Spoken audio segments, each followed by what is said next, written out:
Hello again, everybody. This is Casey Kasem, and it's Saturday, March 26, 1983. I'm sitting here in the studio, and I have to tell you something. I've been doing this show for 13 years. 13 years of countdowns, of dedications, of introducing you to new artists and celebrating the legends. But what happened on Monday night? I've never seen anything like it, and I don't think I ever will again. Let me take you somewhere. Close your eyes if you can. It's Monday night, March 25th, 1983, 8:30 p.m. Eastern Time. You're sitting in your living room.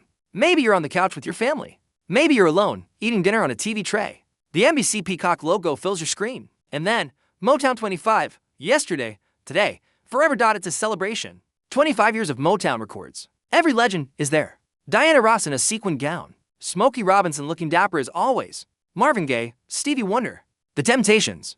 Your parents are excited. They remember these songs. They remember when Motown was everything. And then they announced the Jackson 5. Your parents lean forward. Oh, they remember the Jackson 5, little Michael with the afro. That adorable kid singing ABC, and I Want You Back. They haven't thought about the Jackson 5 in years. The brothers come out on stage. Jermaine, Tito, Jackie, Marlon, and Michael. But this isn't the Michael they remember. This Michael is 24 years old now. Thin, quiet. There's something different about him. Something. Distant, like his mind is somewhere else. They perform the medley. It's good. Nostalgic. Your parents are smiling, swaying, remembering when they were young. The brothers are having fun, laughing, pointing at each other. Michael hits every note perfectly, every move precisely. But you can tell, he's not really there. Not yet. The medley ends. The brothers wave, start to walk off stage. The audience is applauding. The show is moving on. But Michael doesn't leave. He stays on stage. The lights dim. And he says, quietly, almost shyly, Michael Jackson, I have to say, those were the good old days. I love those songs, but what I really like are the new songs. Casey Kasem, the bass line drops. You know it. That hypnotic, driving bass line from Billie Jean. The song that's been #1 on this countdown for 7 weeks. 7 weeks. The spotlight hits Michael. And for the first time, America sees what he's wearing. A black sequin jacket that catches every bit of light in the room and throws it back like 1,000 tiny stars. Black pants just a little too short, showing white socks. Black loafers. And on his right hand, a single white sequin glove that seems to glow. He starts moving. Not dancing yet, just existing, shoulders rolling, body swaying. The audience is already screaming, but they don't know. They have no idea what's coming for the next 3 minutes. Michael Jackson does things that human beings shouldn't be able to do. He moves like water, like electricity, like gravity doesn't apply to him. He spins so fast and stops so sharp that it looks like someone's pausing a film. Every move is impossible. Every gesture is perfect. And then, about 3.5 minutes in, he stands perfectly still. The music quiets. He tilts his head back, raises that gloved hand, and he walks backwards. Except he's not walking. He's gliding, floating, moving across that stage like someone's pulling him on invisible strings. The MOONWALK. 40-7 million people watching at home lose their minds in the exact same second. Your dad jumps off the couch. Your mom gasps. You're frozen. In Chicago, a 14-year-old kid named Tommy is watching with his father. And his father, who never gets excited about anything, is yelling at Tommy to rewind the VCR. In living rooms across America, kids are already trying to imitate it, sliding on kitchen floors. Parents are calling their friends. Are you watching this? Are you seeing this? At the Pasadena Civic Auditorium, the audience is on their feet, screaming so loud you can barely hear the music. Some people are crying. Some people have their hands over their mouths in shock. Michael does the moonwalk for exactly 8 seconds. 8 seconds that will be replayed a billion times. 8 seconds that will be studied, analyzed, copied, and never duplicated. Because it's not just the move, it's the confidence, the swagger, the way he tosses his head back and lets the audience know, I'm Michael Jackson. And I just showed you something you'll tell your grandchildren about. The performance ends. Michael holds his final pose. Feet apart, knees bent, head down, like he's just landed from another planet and he's checking to make sure the gravity here works the same way. The audience gives him a standing ovation that lasts a full minute. Michael walks off stage, doesn't wave, doesn't smile, doesn't acknowledge the applause. He just walks off like it was nothing, like he didn't just change television forever. That was Monday night. It's now Saturday, and our phone lines haven't stopped ringing. Everyone wants to talk about Michael Jackson. Everyone wants to request Billie Jean. Everyone wants to know, how did he do that? Where did he come from? How did this happen? Well, folks, let me tell you a story. Because Michael Jackson didn't just appear on that stage in Pasadena. The journey to those 83 seconds started a long, long time ago. And it wasn't magic. It was work. It was pain. It was a little boy who never really got to be a little boy. Let me take you back. Gary, Indiana, August 29, 1958. A baby boy is born to Joseph and Catherine Jackson. They name him Michael Joseph Jackson. He's the 7th of 9 children. The family lives in a small 2-bedroom house on Jackson Street. Not the nice part of town. Not even close. Gary, Indiana in 1958 is a steel mill town. The air smells like burning metal. The sky is always a little gray. Men work in the mills, come home exhausted, wash the soot off their hands, and try to make ends meet. Joseph Jackson works at U.S. Steel. He's a crane operator. It's hard work. Dangerous work. The pay is terrible, but Joseph has a dream. He used to play guitar in a band called the Falcons. Nothing big. Local clubs. Weekend gigs. Never made it, but he never forgot what it felt like to be on stage. To hear applause. To think, even for a moment, that you might be somebody when his sons are old enough. Joseph buys instruments. A guitar, a bass, drums. He puts them in the living room and says, "Joseph Jackson, we're starting a band. And you're going to practice every single day." Casey Kasem. The boys are young. Tito is maybe 10. Jermaine is 8. Little Michael is 5 years old. 5, kindergarten age. And Joseph is making them rehearse for hours. 3 hours after school. 5 hours on weekends. If they miss a note, he makes them do it again. And again. And again. Catherine, their mother, watches. She doesn't like it. She sees her baby's tired. She sees Michael falling asleep with his head on the table during dinner. But Joseph says, "Joseph Jackson, this is how we get out of Gary. This is how we make something of ourselves. You want them working in the steel mill. You want them stuck here forever." Casey Kasem, so she says nothing. She prays. She holds her children when Joseph isn't looking. And she watches her 5-year-old son sing with a voice that shouldn't be possible. A voice that's bigger than his tiny body. A voice that makes grown men stop and listen. Michael is 6 years old. The Jackson 5 enter a local talent show at Roosevelt High School. Tito on guitar. Jermaine on bass. Jackie and Marlon on backup vocals. And Michael, this tiny child, standing in the front, they perform. And Michael doesn't just sing. He moves. He dances. He does the splits. He spins. He does James Brown moves that he learned from watching TV. The audience goes crazy. They win first place. Joseph realizes the little one is special. From that moment on, Michael is the lead singer. He's 6 years old and he's the star of the family band. They start playing clubs. Not kid-friendly clubs. Adult clubs, bars, strip clubs. Places where a 6-year-old shouldn't be. Michael stands on stage at 11 p.m. on a school night, performing for drunk adults in smoky rooms that smell like beer and sweat. He watches things a child shouldn't see. He hears things a child shouldn't hear. And then he goes home, sleeps for 4 hours, wakes up, and goes to school. His teachers ask why he's so tired. He says he stayed up watching TV. Michael Jackson, "I'm fine. I like performing." Casey Kasem, does he like it? Or has he just never known anything else? He's 6. He doesn't know what normal kids do. He doesn't know that other kids play after school, that they have friends, that they go to birthday parties. His life is school, rehearsal, performance, sleep, repeat. Michael is 9 years old. The Jackson 5 are getting bigger. They're playing larger venues, opening for major acts. They win more talent shows. And one night, they perform at the Apollo Theater in Harlem, New York, the Apollo, where careers are made or destroyed, where the audience will boo you off stage if you're not good enough. The Jackson 5 walk on stage. The audience sees these kids, these children, and they think it's going to be cute, adorable, something to tolerate before the real acts come on. Then Michael opens his mouth, and the Apollo Theater goes silent. This 9-year-old child is singing like James Brown, dancing like Jackie Wilson, moving like someone who's been performing for 20 years. The audience forgets to breathe. When the song ends, they jump to their feet. They're screaming, they're crying. Grown men are wiping tears from their eyes backstage. Someone says, "Apollo staff, who is that kid? Where did he come from?" Casey Kasem, word spreads. The Jackson 5 are invited to perform at a Motown Records executive party in 1968. Berry Gordy is there, the founder of Motown, the man who made Diana Ross, the man who made the Temptations, the man who made the Supremes. He's seen everything. He's not impressed easily. The Jackson 5 perform. Michael is 10 years old now, still tiny, still a child. He performs like his life depends on it, because maybe, in some way, it does. Berry Gordy watches. His face doesn't change. When the performance ends, he stands up and says, "Berry Gordy, I'm signing them." Casey Kasem, just like that. The Jackson 5 are signed to Motown Records. The family moves from Gary, Indiana to Los Angeles, California. They leave the steel mills behind. They leave the gray skies behind. They're going to be stars. Michael is 11 years old. The Jackson 5 released their first single, "I Want You Back." It goes to #1 into months. Their second single, "ABC," goes to #1. Their third single, "The Love You Save," goes to #1. Their fourth single, "I'll Be There," goes to #1 for consecutive #1 singles. That's never been done before. Not by the Beatles, not by the Supremes, not by anyone. These kids from Gary, Indiana are breaking records. Michael is 11 years old. He's one of the most famous people in the world. But here's what you don't see. Here's what the magazine covers and the TV appearances don't show. Michael doesn't have friends his age. He doesn't go to school anymore. He has tutors who come to the recording studio. He doesn't play outside. He doesn't have birthday parties. His childhood is interviews, photo shoots, recording sessions, concerts, and more interviews. He's 11. He wants to play. He wants to be a kid, but he can't. Because Michael Jackson, the person, doesn't matter. Only Michael Jackson, the performer, matters. Years pass, the Jackson 5 have more hits. Michael grows up in front of cameras, his voice changes. He goes through puberty on television, teenage girls scream his name, he smiles, he waves. He performs, and every night, he goes back to his hotel room alone. His brothers go out, they party. They meet girls, they live. Michael stays in his room. He reads, he draws, he watches old movies, he studies other performers, Fred Astaire, Gene Kelly, James Brown, Jackie Wilson. He watches them over and over, learning every move, every gesture, every expression. Michael Jackson, if I'm going to do this, I'm going to be the best. Not good, the best. Casey Kasem, Michael is 18 years old. The Jackson 5's popularity is fading. Disco is taking over. The sound is changing. Motown doesn't know what to do with them.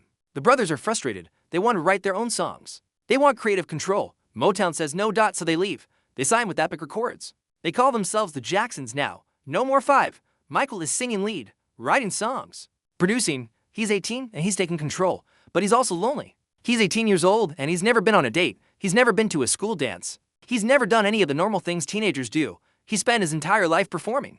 And now, he's starting to wonder, who is Michael Jackson when he's not on stage? Michael is 20 years old. He's cast in a movie called The Wiz, a black adaptation of The Wizard of Oz. He plays the Scarecrow.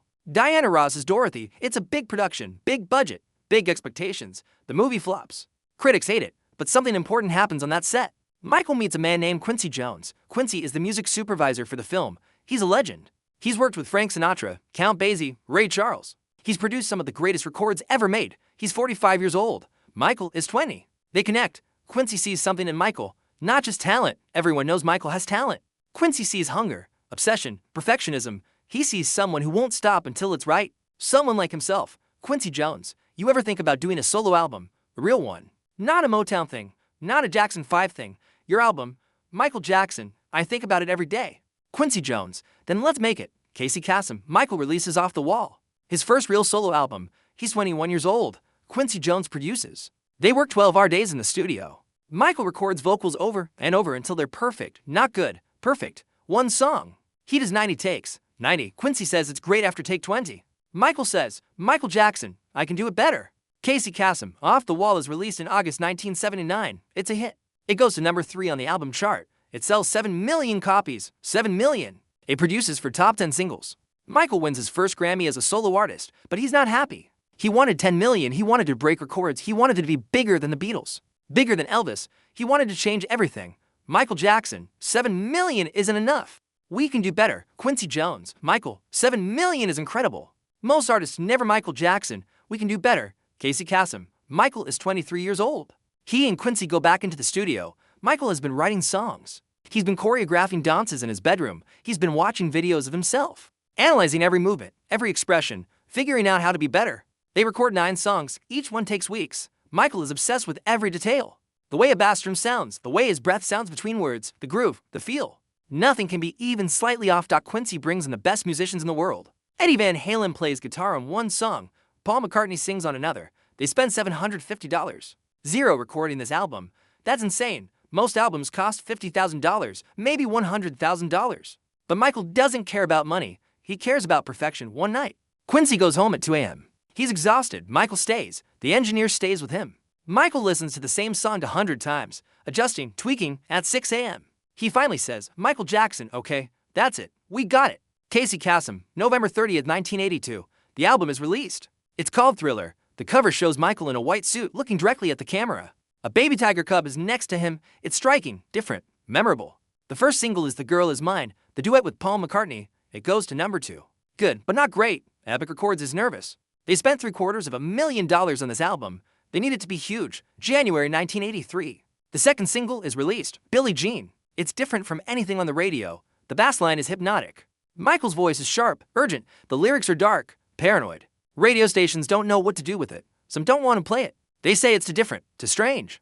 But MTV plays the video, and something happens. MTV, at this point, barely plays any black artists. They claim black artists don't fit their format. It's basically a rock channel. But Michael's video for Billie Jean is so good, so innovative, so impossible to ignore that they have to play it. The video shows Michael in that white suit walking down a street where the sidewalk lights up under his feet. It's simple. It's magical. It's Michael Jackson. Within 2 weeks, Billie Jean is number 1. It stays number 1 for 7 weeks. 7 weeks. The album starts selling like nothing anyone's ever seen. 1 million copies a week. 1 million. Epic Records can't press copies fast enough. Record stores can't keep it in stock. But Michael still isn't satisfied. He wants more. He wants that performance, that moment, that thing that will make people remember him forever. That's when he gets the call. Motown is doing a 25th anniversary special. They want the Jackson 5 to perform. Michael agrees, but he has a condition. Michael Jackson, I'll do the Jackson 5 medley, but I want 5 minutes to perform Billie Jean alone, and I want to do it my way. Motown executives, your way. Michael Jackson, trust me. Casey Kasem, 3 weeks before the Motown special. Michael is in a dance studio in Los Angeles with a choreographer named Michael Peters. Michael Jackson, let's call him MJ. To avoid confusion, is working on something. He won't tell anyone what it is. He's practicing for hours every day. His feet are bleeding, literally bleeding. The skin is rubbed raw from dancing in the same shoes over and over, but he doesn't stop. Michael Peters shows him something, a move, a backwards glide. It's something street dancers have been doing in the Bronx. They call it the backslide. It's cool, impressive, but no one's ever done it on national television. No one's ever done it perfectly. MJ practices it for 3 weeks straight, hours and hours. His brothers ask what he's doing. He says, Michael Jackson, you'll see. Casey Kasem, March 25, 1983, the day of the taping. MJ shows up at the Pasadena Civic Auditorium with the garment bag. Inside is the outfit, the black sequin jacket, the white glove, everything. He designed it himself. He sewed sequins onto the glove himself. He's been planning this for months. The Jackson 5 rehearsed the medley. It's fine. Everyone's relaxed. It's nostalgic, fun. Then MJ rehearses Billie Jean and everyone stops. The other performers, the crew, everyone, they watch him move. They watch him glide across the stage. They watch him do that backward slide. And they know they're about to witness something special. The director wants more camera angles, more lights. MJ says, Michael Jackson, no, one spotlight. I want the stage mostly dark. Just one light on me. Director, Michael, we need to see Michael Jackson, one spotlight. Casey Kasem, that night, 8:30 p.m. Eastern. 47 million people are watching. The Jackson 5 perform their medley. It's great. Everyone's happy. Then the brothers leave the stage. MJ stays. The lights dim. And he says those words. The ones about loving the old songs but really liking the new songs. The bass line drops. And for the next 3 minutes and 45 seconds, Michael Jackson shows the world who he is. Not the cute kid from the Jackson 5. Not the teenager with the afro. The artist. The perfectionist. The person who's been working toward this moment his entire life. He dances like someone who's never had a childhood. Like someone who spent every single day since age 5 practicing. Like someone who chose this. Or maybe like someone who never had a choice. Every spin is crisp. Every move is exact. Every gesture is calculated. This isn't improvisation. This is art. And then he does it. The moonwalk. 8 seconds that he's practiced 10,000 times. 8 seconds that look effortless. 8 seconds that 47 million people will never forget. When it's over, when he's holding that final pose, the audience is on their feet screaming. But MJ doesn't smile. He doesn't wave. He just walks off. Because for him, it's not about the applause. It's about the work. It's about being perfect the next morning. Every newspaper in America has MJ's picture on the front page. Not the entertainment section. The front page. Good Morning America leads with it. The Today Show leads with it. By noon, every kid in America is trying to moonwalk in their kitchen. Fred Astaire, the Fred Astaire. The greatest dancer in Hollywood history, calls MJ to tell him. It was the most magnificent performance he's ever seen. Fred Astaire, you're a hell of a dancer. Thank you for bringing dance back to the people. Casey Kasem, Thriller, the album explodes. It's already selling well, but after that performance, it becomes something else. Something unprecedented. By the end of 1983, it will sell over 30 million copies. 30 million! More than any album in history. It will win 8 Grammys. 8. That's a record. MJ will become the biggest star on the planet. But here's what I think about. Here's what keeps me up at night. Michael Jackson is 24 years old. He's achieved more than most people achieve in 10 lifetimes. He's broken every record. He's changed music. He's changed television. He's changed dance. He's changed what we thought was possible. But he's also never had a childhood. He's never had a normal day. He's never been able to walk down the street without being mobbed. He's never known what it's like to just be Michael. Not Michael Jackson the performer. Just Michael. Is he happy? I don't know. I don't think anyone knows. Maybe not even Michael. But I know this. What we saw on Monday night wasn't luck. It wasn't talent alone. It was the result of a child that spent practicing. Of a life given entirely to art. Of someone who never got to be a kid, but in exchange, showed us magic. Now, let me read you something. This came in from a listener. His name is Tommy. He's 14 years old. He lives in Chicago. He writes, Tommy's letter. Dear Casey, I'm 14 years old, and I watched the Motown special with my dad on Monday night. My dad never gets excited about anything. He works construction. He's tired all the time. He doesn't smile much. But when Michael Jackson did the moonwalk, my dad jumped off the couch and yelled at me to rewind the tape. We watched it 23 times in a row. 23 times. And every time, my dad would say, how does he do that? I've never seen my dad excited like that. After the 23rd time, he looked at me and said, "That's what it looks like when someone gives everything they have to something they love." I think he was crying a little. Can you play Billie Jean for my dad? Tell him that some of us are listening. Some of us understand that greatness costs something. Casey Kasem, Tommy, this one's for your dad. And for everyone who watched Monday night and saw something more than just a dance move. You saw life. You saw sacrifice. You saw what it looks like when someone refuses to be anything less than perfect. Michael Jackson. Billie Jean, #1 for 7 weeks and counting. The moonwalk that changed everything. The performance that will be talked about for generations. And somewhere tonight, MJ is probably in a dance studio, practicing because for him, perfect isn't good enough. There's always better. There's always more work to do. That's what greatness costs. Your childhood, your privacy, your peace, everything. And in exchange, you get to show the world magic. You get to make a 14-year-old kid and his construction worker dad stop and stare at the television in wonder. You get to make 47 million people believe, just for a moment, that impossible things are possible. Michael Jackson is 24 years old. He's the biggest star on earth, and he's just getting started. Keep your feet on the ground and keep reaching for the stars just like Michael. Except, well, Michael doesn't keep his feet on the ground. He glides backwards. He defies gravity. He does things the rest of us can only dream about. Maybe some of us are meant to fly. This is Casey Kasem, American Top 40, and that was the story of the boy who became magic.